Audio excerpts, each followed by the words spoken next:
The Snyder Cut, if you are living under a rock, it released on HBO Max. It is 4 hours long. It does not fill your 4 screen. hours It and 2 minutes long. in 2 minutes long. Not including credits. Maybe it is, but I don't know. I don't do that kind of math.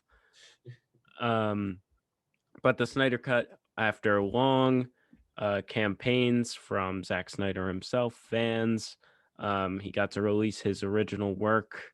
Some of the stuff was reshot, I imagine. Um, but if you're unfamiliar, Joss Whedon came in and finished Justice League in 2017 when Zack Snyder had to leave for personal problems. So it took a lot of campaigning for this movie to actually get released. And 4 years later, here we are. It's on a streaming service. And I watched the whole movie and I thought it was pretty good. Evan, how much of it have you seen so far? So I have seen the first four of the chapters Okay. because I had to get them in around class. So this was I would watch one chapter at a time, Hmm. and And your studies come unfortunately, before the Snyder Cut. oh yes, unfortunately, I Hmm. still have to pass my classes. So I wasn't allowed. If I fail any of my classes, I can just email them and say I'm sorry. Blame Zack Snyder. Give him an F. It's probably a common occurrence that professors get that email to them. From what I've seen, though, I'd say give Zack Snyder a solid B minus or a Okay. C plus. Okay. Yeah. I felt pretty good about the movie. I'm going to be honest. I was a little skeptical going into it because I know how serious some people take this movie, and the movie itself takes itself pretty seriously with like some of the music, and there's a lot of slow motion that gets a little repetitive. If you took like all the slow motion parts from the movie, put them together and cut them out, you could probably save a half hour of this movie. Um, that's probably not true. As I said, I don't do math, but I really liked it. I actually hadn't seen the original 2017 Justice League. Should I go back and watch it? I know that's gonna be a no. So I had seen the original, and that's kind of why I was also skeptical, Yeah. because I thought, that movie was bad. I never want to see that film again. I Hmm. don't. It's less that I even never want to. I mean, I do. I don't. But it's just like I've seen it. Now that's enough. That's as much Zack Snyder. That's as much Joss Whedon like DCEU stuff as I ever need. Yeah. So do I need to see this movie again, but longer? But having seen the first four of those six chapters, maybe like the last two chapters turn into something really bad, like you just start Hmm. barking and it becomes Triumph of the Will. But since you like it, I'm guessing nothing like that happens. So my premature what is it? Conviction? Maybe Sure. that's Vindication, was that what you were thinking of? no, not vindication. Okay. I'm not in your head, so you don't have to yell at Whatever me. it is. My premature conclusion is that the film is pretty good. Yeah.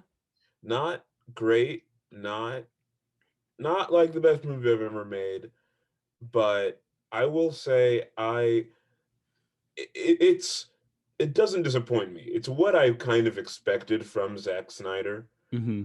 It's got his very super angsty, hyper masculinized, Yeah. really stylized, but also really campy and like it's all these things. It's so serious, so like grounded, so gritty, so rough in the teeth that it bends over and becomes kind of campy and ridiculous. And for that, and really charming in that way, as a lot of his Yeah. works are. Um, like that's why, unlike a lot of people, I do really enjoy the Watchmen movie, even though he changes some stuff from the books. I don't know if it's intentional or not, but the tone of the movie perfectly captures what the novel is parodying. Like Rorschach's over serious, super dour, nihilistic monologues are portrayed very accurately with like intention, and he doesn't judge the inherent silliness of the characters and doesn't really try to cover them up. And For that reason, I think it shines well. He captures the utter strangeness that is the Jack Kirby era of DC Comics. And for that reason, I'd say it's a pretty good watch. Um, it has some awkward dialogue, a lot of like kind of awkward dialogue, and a few scenes that kind of felt really. There's some stuff where I was like, well, you could cut that out. Yeah. Wonder Woman learning how to make tea, that Norwegian song, Yeah, some of the song the choices are a musical little. number they could have cut out. But it um does.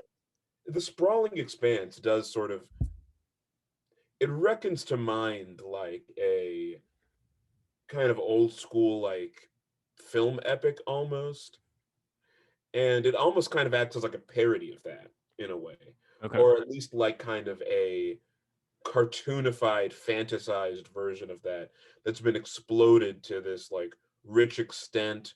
And you take these flamboyant characters that are kind of like iconic pieces of pop culture and consumerism. It's almost an Andy Warhol type expression of just Mm. pure like kitsch through art, and I appreciated that. Yeah. Real quick, I have to ask, what do you think about the scene when Army Hammer shows up as Green Lantern and meets Darkseid and tells him that he's gonna put him on a grill? I thought that scene was a little it was a little poorly written, Okay. and some of the lighting, some of the cinematography was a little bad. I also question why Army Hammer had to be nude for that scene. I mean, I know the Green Lanterns have like a suit, so I think they could have used that, but I guess they just didn't want that. I don't know. Yeah. Real quick, I just want to say, another person came up and I think this week it was announced and accused Army Hammer of some things. So, Army Hammer is seriously, it looks like not a good person. There was a huge like Variety article about how his family has history of this stuff, and it's a really crazy read. And people kind of talk about how it's not surprising that these things are coming out about him. So I just want to say we do like to joke, but obviously, if these things are true, which it seems they probably are, since many people have come out against him, uh, we do not endorse Army Hammer or his actions.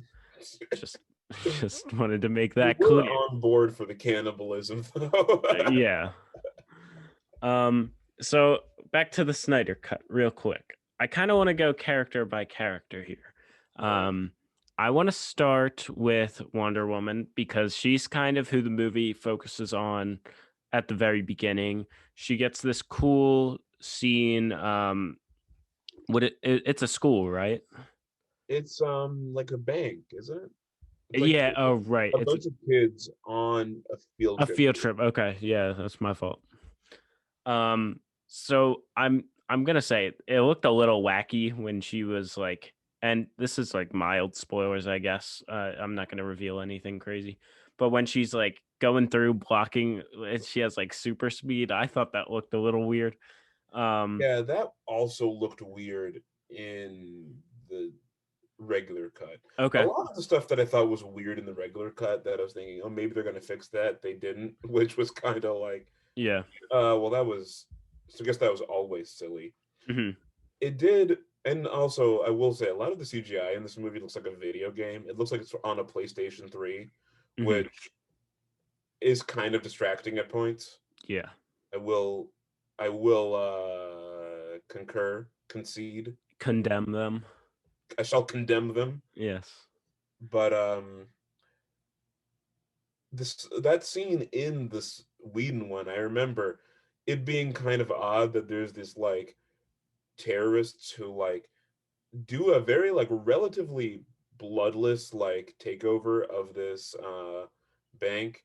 And then when I saw just like the rampant violence that Whedon put in that, I was like, oh, so they just cut that out. I remember thinking that scene was just kind of weird and it was odd. It was weirdly paced and it was odd that these everyone's so terrified. It's like the opening to The Dark Knight. hmm and everyone's like huddled so terrified, but like no one dies. And then that movie felt really toothless to me in the way that a lot of like Avengers movies feel kind of toothless, but this film does feel like it's got menace, which Yeah. I I do. was thinking of it, like the opening of The Dark Knight because it is like a bank and it's not as cool or intense Yeah, it's not as cool or intense. as it's the villain doing it in The Dark Knight, and this time it's the hero It's a saving random everyone. guy. Yeah. Um We're a group of reactionary terrorists, and we're here yeah. to destroy the bank. Yeah. Um but I just want to say I love when the Wonder Woman theme plays when she's doing something epic because I think that sounds so cool. Like every time that played, I was like, "Let's get some." Na, na, na. Yeah, it's so good. Gal Um, Gadot is better in this than she is in Wonder Woman 84. I agree. I thought she had a really good role in this movie. I think the dialogue in here, I mean, this is just a better constructed movie. Yeah, She doesn't feel like she's sleepwalking through this. Ben Affleck kind of does, but yeah. Let's talk about Ben Affleck because he's the recruiter. He, goes to visit Aquaman first. He already kind of knows he has Wonder Woman, but eventually he goes to get the Flash too. Wonder Woman is the one that kind of recruits Cyborg, but Batman's kind of there too. But yeah, Ben Affleck. I mean, a lot of times I kind of forgot he was there, yeah.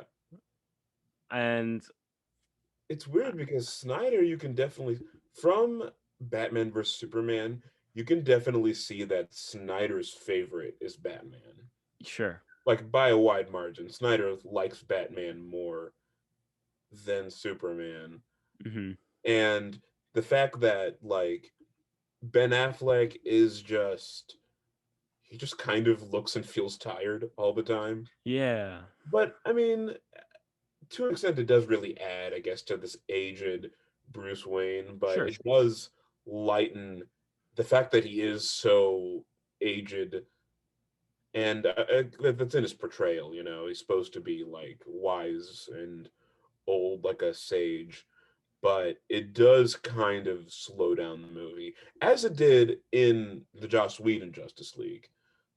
Like by that point, he already felt like he was checked out. So Yeah. And they do say, to go off your point about him being, an old Batman, he's been doing it for 20 years. yeah. That being said, I liked his interactions with Jeremy Irons as Alfred a lot. They have some pretty cool moments. This is weird because this is the oldest Batman, but I think this might also be the youngest Yeah, youngest Alfred. Alfred. Hmm. Because what? There's like he looks like he can't be more than 20 years older than, Yeah, yeah, that's a good point. which makes me think that so when he was like a Master Wayne, was he like what 30 years old? Probably, And he yeah. was raising the like young, Yeah. which begs the question. I love that idea of like a sitcom, Hmm. maybe about this grizzled guy. He's got to take care of this billionaire son. That'd be pretty good. Amazing film. He's like an ex. Isn't he like a Green Beret, Alfred Pennyworth, like in the comics or something? I don't know, actually. That'd He's be like cool. whatever the British version of a Green Beret is or something. Okay. So yeah, Ben Affleck, he's not bad in the movie, I wouldn't say, but he No, is, definitely not. yeah. And there's a good Everyone's scene. at least fine. The Yeah. actors. And there's an epilogue to this movie, which is probably about a half hour long. So there's technically 7 chapters, not 6. Um, but Ben Affleck does very well in the epilogue, I would say. That's his best moments of the film, although I felt the epilogue was a little unnecessary. Um, I think that's more, I don't know if it's more like setting up what, obviously Evan can't touch on this because he hasn't seen this part yet, but I wasn't sure if it was more Zack Snyder almost having like a post credit scene setting up more movies, or if it was just he wanted to get everything out there that he had. Um, Yeah, I can't tell if these movies are supposed to be canon or not, yeah. but I mean, I guess it doesn't matter. With these movies, I think they care a lot less about that. Hmm.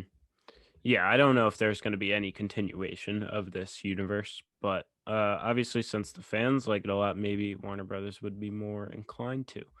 Aquaman, he probably does the least, like, I wouldn't say the least in this movie, but he feels like almost the least important to the mission. Like, he protects Atlantis for a little bit because there's a mother box there, and then kind of really doesn't matter the rest of the movie. I really like the scene when he comes in when they're like in the tunnel and he first appears to like unite with the Justice League.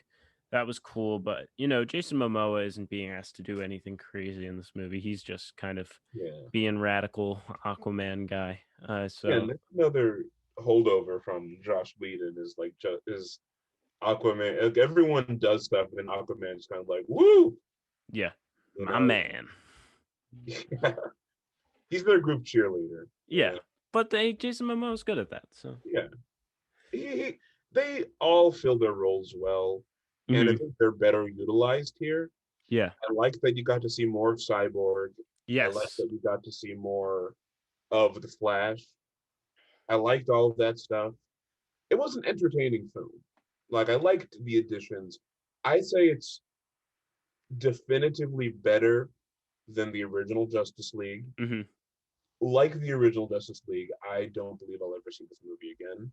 I kind of agree with that. Yeah, I don't know if I'm inclined to watch this again. One character, though, significantly improved is I liked how they improved Steppenwolf a lot. Yes.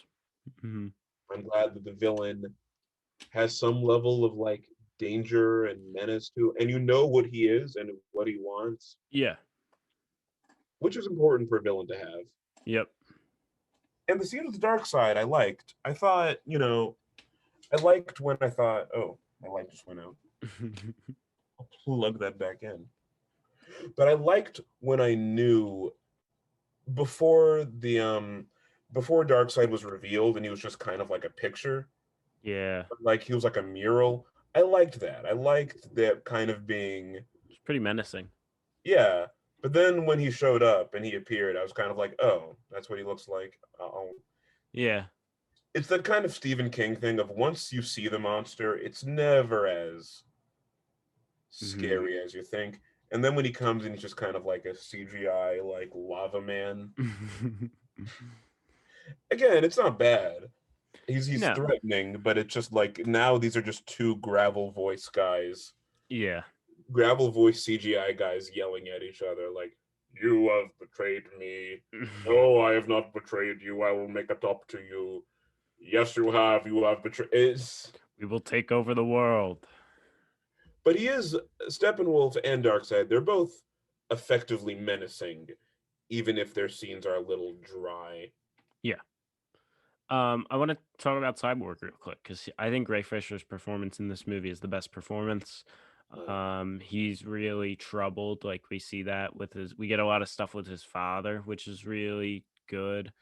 I was just really invested in his character, and I know there's been some issues with him accusing Walter Hamada, who's the head of, I don't know if he's the head of DC or Warner Brothers, but Ray Fisher has basically said he's never going to work in a film for them again if this guy is still employed. Um, and he's taking that very seriously. So obviously, if that's true, then Ray Fisher has all the right to say those things. But I I hope they continue with Ray Fisher because I really liked him in this movie. Um, do you have anything to say about him? Because then I have a quick follow-up question about another one of the characters. I thought that I liked seeing more of him. That Yeah. was some of my favorite stuff is his backstory, and you really got again in the Snyder cut. I don't think you even saw the accident itself, but I liked seeing that. Again, it's long and it's kind of overindulgent. But for a movie like this where you're building up a team, you do need to indulge. Yes. You need to dive into these characters. And So the way the MCU did it was they pretty much gave all their everyone their own Avengers movie. solo movies. So this is basically giving them a The solo Spartans movie. version of the solo movie, and it's all in one movie. Yes. So, you can complain about the length, but it's also not in the theater, it's on streaming. So just pause it, watch it in chapters. There's markers like on the thing in chapters. So, quick follow up question: do you think Ezra Miller was annoying? I thought it was weird how he was portrayed. I thought it's just like it felt so tired. It Okay. felt like this is like from a movie from 10 years ago. Hmm. I didn't think it was that bad though. I thought it's kind of it was the same thing I thought back in 2017 where I was like this his kind of whole like oh he's like a nerd who's hyper online. It felt like a really like a 90s hacker movie. Sure. But Yeah. it I was like liked. Josh Gad in Pixels, really. Yeah. Honestly, maybe they should have cast Josh Gad as the Flash. Um, I liked the stuff with his father when he talks to him in his dad's in prison. If you know the story of the Flash, they go into it a lot on the CW show too. But his father is wrongly convicted of murdering his mother in the TV show. Spoilers for the Flash TV show that's been out forever. Reverse Flash kills his mom. And I don't know if we're getting a Flash movie. I'm pretty sure with Ezra Miller. Yeah. So I don't know if they'll have Reverse Flash. I would like if they had Reverse Flash. But Played by Taylor Ezra. yeah. Um, but Ezra Miller's kind of like the comedic relief, and I didn't think he was like that funny. I thought he was a little annoying at times, but I don't think he was a bad character. Like he certainly had a purpose and a good role in the movie. And Yeah, then I agree. with Superman, he's pretty much in the last hour, hour and a half. I like what they do with him. Obviously, mild spoiler warning, they have to bring him back to life. But in the last chapter, the big battle, obviously Superman has the most epic moments. I won't spoil them in depth, but it's a very good payoff with Superman what they do with him. So they end with the big battle, and then there's an epilogue, which is a night Batman nightmare sequence. So mild spoilers again. This is where Jared Leto comes into play. We see Joe. What's his name? Joe Man. I don't know how to pronounce his last Oh, name. Manganiello. Manganello, something like that. Manganiello something. We see him as Deathstroke. Right? And we see Jesse Eisenberg return as a bald Lex Luthor. So there's some stuff in there that's kind of cool. I think it would be cooler if we knew we were going to continue this universe, but when I was watching that, I was kind of like, this might be pointless because we're probably not going to see these characters again. So I don't know. I mean, still cool nonetheless. I looked it up. So this movie isn't canon. So, Okay, and Zack Snyder said, I doubt Warner Brothers will want me to work on these movies again. So maybe gotcha. this is just a goodbye to all of these characters. Maybe the DCU just doesn't exist anymore. You know, I would like it if DC continued doing more stuff where it's like they have their Batman solo movie and they have their Flash Joker solo solo movie. movie. I Yeah. like them all in a different universe because that's Yes. how I think these movies should be. I like that idea better than I like where the MCU right now is. You don't Where they have to can, follow one continuous storyline. right, you can have one movie be like a noir Batman film, and Hmm. then you can make your sci-fi Green Lantern movie, and then you can make, so on and so forth. Hmm. You make this one is like more of a comedy. Shazam was more of like a teen comedy. One is maybe more of like a horror movie. Yep. You can change the style and the tone and what you want to do with the character in each one. And I think they should do that because with the DCU being the mess it is, there's, I would clean it up. I would make it better. yeah. Unless they, with the Ezra Miller movie, they do some stuff where they fix all the timelines, which they very well could do. But I think the Batman is my most anticipated movie.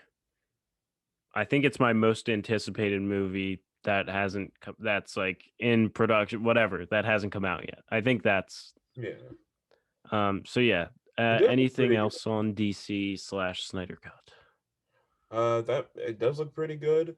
Yeah. From what I've seen of the Snyder Cut for the 2 hours and 40 minutes, I think that I have seen of it, Hmm. not bad. There are worse ways to spend 4 hours. Sure.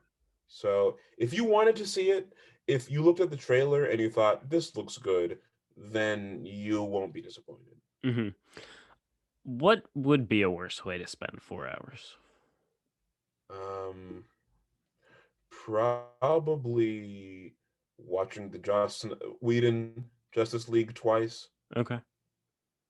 Maybe I'll do that one day and see which hitting four yourself in the face hours. for 4 hours probably would be bad. I'll watch them. I'll watch the Snyder Cut one day, then I'll watch Justice League twice the next day, and then I'll say which day was a better day. Um, and I'll let Well, you know one how day it you'll goes. spend 4 hours and 2 minutes watching a movie. The other day you'll spend, I think, just under 2 hours watching Mhm. one. Or So how what should long I? is the movie? I I think it's which one? The regular Justice League? yeah. I think it's exactly 2 hours. I saw. So It's yeah, exactly 2 hours. okay, So it is more than twice as long, this okay. version. And just to wrap up, I haven't seen Aquaman. I haven't seen the first Wonder Woman actually. I haven't seen like a solid amount of DC's other movies, Batman versus Superman. And I didn't really feel like it, but I think I'm a little more inclined to now actually. Did you see Shazam? No, I didn't actually, but I've heard That very good one you would things. like, I think. You would Okay. definitely like that one. It's very teen 80s teen comedy. Okay, cool. It's silly. It does kind of feel like I'm watching like a silly 80s film. Okay. I'll probably check it out this week because I will do that. All right. Um, so yeah, that's how we feel about Zack Snyder. He's welcome on the show anytime to discuss how much of a jerk Joss Whedon is.